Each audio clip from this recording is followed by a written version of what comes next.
بسم اللہ الرحمن الرحیم. Welcome to Fasih educators daily حدیث.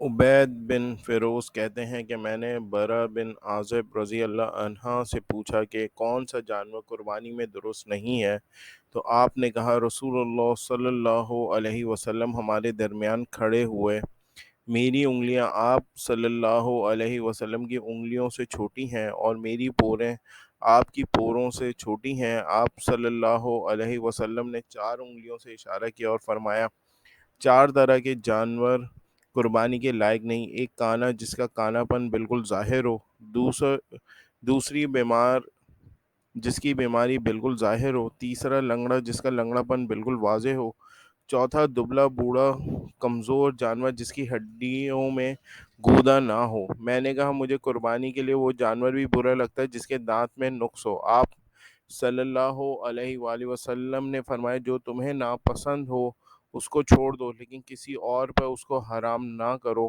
ابو داؤد کہتے ہیں کہ لا تنقع کا مطلب یہی ہے کہ اس کی ہڈی میں گودا نہ ہو۔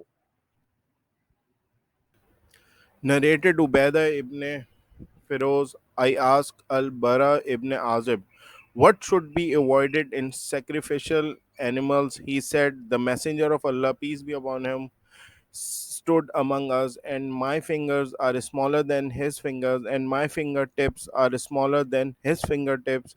He said, pointing with his fingers, 4 types of animals should be avoided in sacrifice: a one-eyed animal which has obviously lost the sight of one eye, a sick animal which is obviously sick, a lame animal which obviously limps, an animal with a broken leg with no marrow. I also detest an animal which has defective teeth. He said, leave what you detest, but do not make it illegal for anyone. Abu Dawud said, by a lean animal means an animal which has no marrow. Thanks for watching. Please subscribe our channel Fussy Educators.